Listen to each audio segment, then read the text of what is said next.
And the next talk is the contributed talk on the experimental private quantum sensing from Nicolas, Laurent-Puig from the Sorbonne University.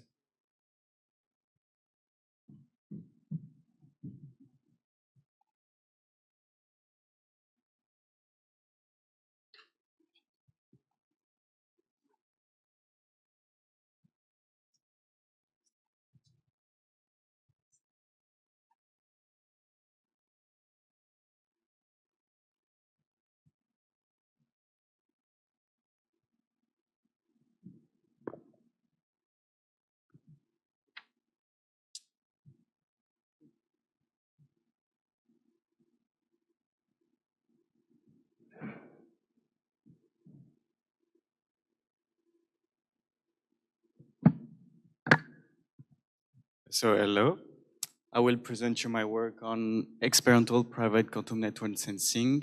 I'm a PhD student in Sorbonne University in the quantum information team of LIPSIS. So first, what is quantum sensing? Quantum sensing is a class of application that will use quantum mechanical system as sensor. Those sensors will use the properties of those systems as their advantage. For example, their strong sensitivity to their environment or to the noise. So how we'll do it? We will first prepare the quantum sensor, then encode the variable we want to estimate, and then measure multiple of time to have enough statistical data to build a good estimator of it. In our case, as a system, we will use a photonic qubit, we will encode a phase, and we will not only use actually a photonic qubit, but we will use an entangled state that should allow for better sensitivity and better precision of our estimator. So we will we will prepare multiple entangled states, we will encode our phase using a unitary, and we will measure it multiple times such that we have enough statistical data. So we are in a network scenario and in a cryptographic scenario. So what we want is to be able to measure each qubit in different spatial region, and we want to have some privacy constraint. So the goal of the protocol will be to estimate a linear function within the Heisenberg limit precision without revealing any other information than the result of the linear function. So meaning we don't want to reveal what we encode in each qubit. This is only possible if we use a multipartite entangled state. In our case, we will use a GZ state, and this protocol has been first published by Shettell and collaborators. So in our implementation, we use 4-qubit GZ states. In each of those qubits, we encode individual parameter, which is the individual phase, which are different. And we measure in the parity basis, so in the XXS basis. And we will want to estimate the sum of all these individual parameters. But first, we need to certify the properties of our states to be sure that the GZ state is of enough quality that we still have privacy and a good estimation. So to do so, we will use a certification protocol.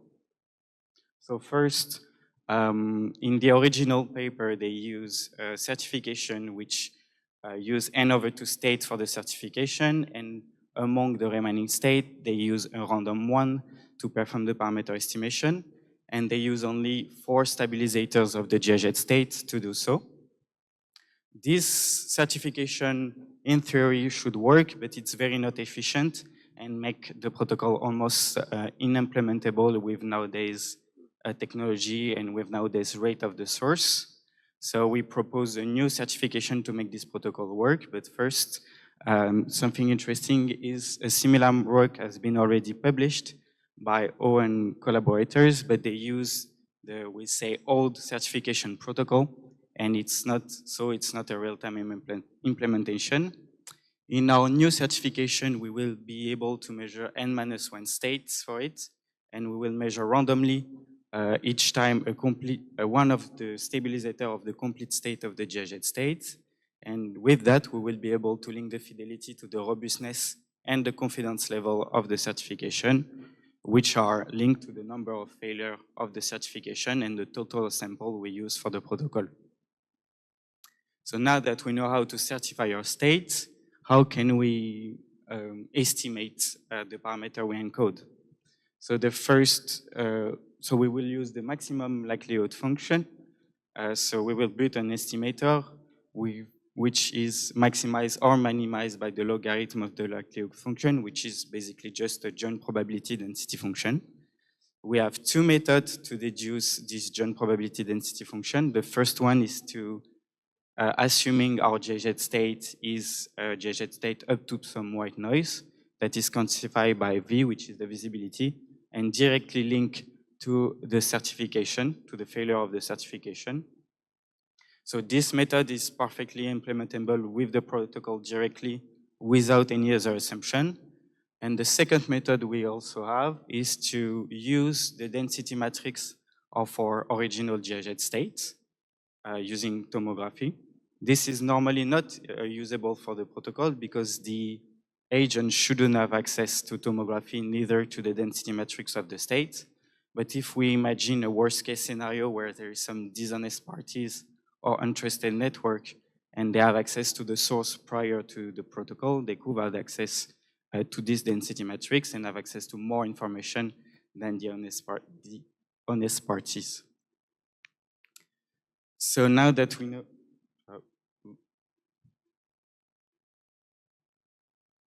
how to do that, I will explain you how we actually perform the protocol and produce the GIZ state. So, so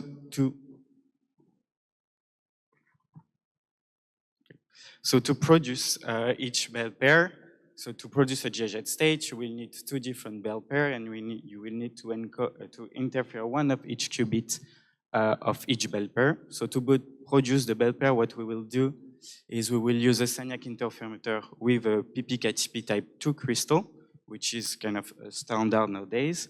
And most of the group, to produce the second bell pair, would use a second Sagnac with a second crystal. We decided to go with a more compact and novel design, which is a spatial multiplexer. So from the pump beam, we will separate the beam in two different paths, and using beam displacer, we will make those two beams go higher and go lower, and we will make them parallel, such that we will have two parallel beams that go through the same optics, through the same Sagnac interferometer, and through the same PPKTP crystal. So we believe that should produce two bell pairs at the same time and with a very high indistinguishability. When we've done that, we can take one photon from each pair we produce, reignite them into the fusion station, which is a fiber PBS, and produce a GIZ state. With that, we are able to attain 96% fidelity for around 10 Hertz. This is also possible because we have a temporal multiplexer, which increases the fidelity by the rate of the source. Finally, to encode the variable, we will use three wave plates which are mounted on motors, and this will be able to apply any local unitary we want on each qubit. So now the experimental certification result. So for the protocol, we decide to go with 6 configurations.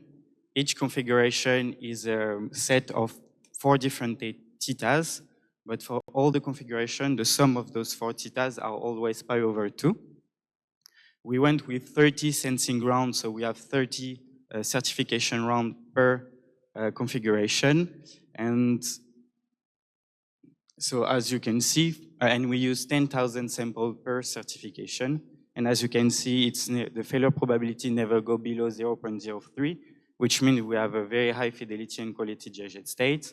This is even shown even more if you look at the mean fidelity for each mean failure rate for each configuration, which never goes higher than 0.02. I can also show the experimental estimation we've done. So first, we did it with 30 sensing rounds, as I mentioned earlier. So as you can see, we don't have really a good precision or accuracy. This is mainly due because with 30 sensing rounds, it's hard to don't have a lot of statistical noise, but it's already quite a pretty good result. So to assess the result, we did an optimal number of sensing rounds without certification. So we took a large bunch of data, 3,000 samples, and using the Allen deviation, we were able to deduce the optimal number of samples for this experiment that will reduce the statistical noise. And we were able to have a very good precision as all the measurements are quite close for all the configuration, and a pretty good accuracy. We are in between 5% of error, which is expected from whether the quality of the states or some additional drift we could have with the motor of the wave plates. Now that we know that we can perform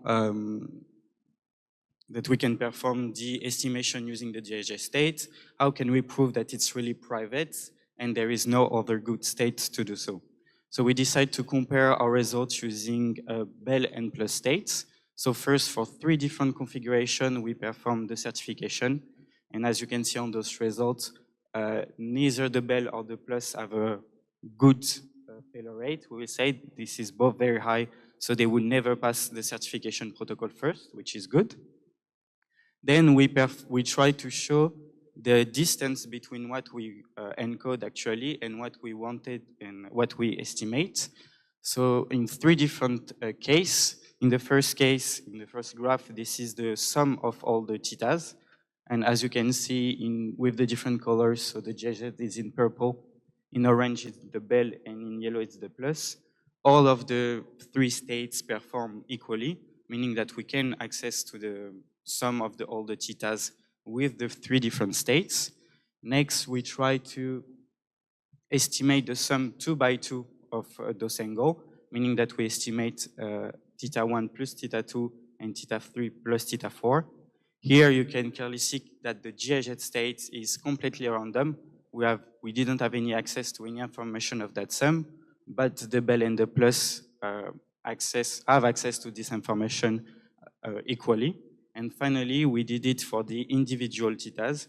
And again, you can see that only the plus state has access to individual theta's, meaning that it's totally not private, and the GIZ state is the only state that remains perfectly private.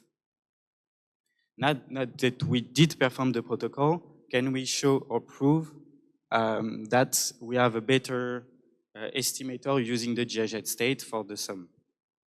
Yes, we can, using the Fisher information, which is a measure that will show how much information we can have about an unknown parameter.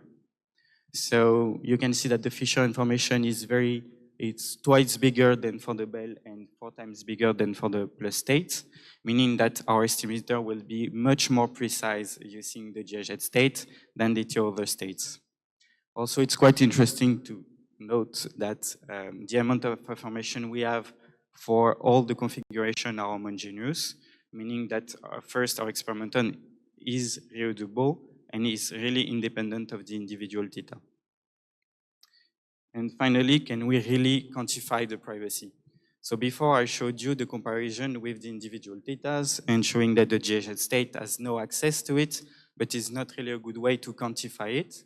So using the Fisher quantum information matrix, we can actually calculate what we call the privacy, which is the fraction of local information that is leaked from the sensing task. Here you can see that is almost 0 for the GIZ state, meaning that no information is leaked, almost no information is linked during that sensing task, and it will depend only on the quality of the GIZ state. And for the Bell and the plus, this information is way higher, as they have access to local information from the measurement. To conclude rapidly, we have presented the first full experimental implementation of a private network sensing using our new protocol. We benchmarked the protocol using plus and Bell state, and we also performed the experiment faithfully using 30 sensing rounds and compare it with a high number of rounds, around 1,000 of samples for the whole experiment. And we believe that it will reinforce the value for multipartite entanglements in realistic network scenario. And thank you for your time.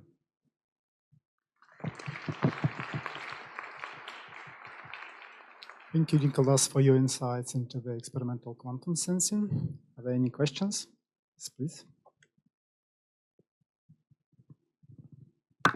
Thank you for the interesting talk. About, yes, important question about value of multipartite entanglement. Do I understand correctly that in principle, all requirements of precision, privacy, and so on can be achieved also with Bell states, so bipartite, using a higher number of rounds?